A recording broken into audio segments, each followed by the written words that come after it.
अस्सलामुअलैकुम बच्चों। आज का हमारा सबक है चम्मच से चीनी मिलाओ। प्यारे बच्चों, चम्मच और चीनी में क्या कोई आवाज़ एक सी है? जी हाँ, और वो है चे की आवाज़। चे कहता है चा, चे कहता है चा। चे के पेट में 3 नुक्ते और चे से अल्फाज बनते हैं चे चा।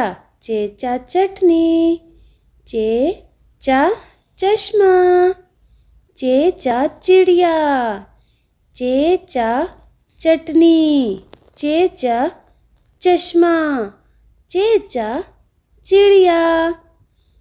चे कहता है चा, चा के पेट में 3 नुक्ते, चे चटनी, चे चिड़िया, चे चश्मा।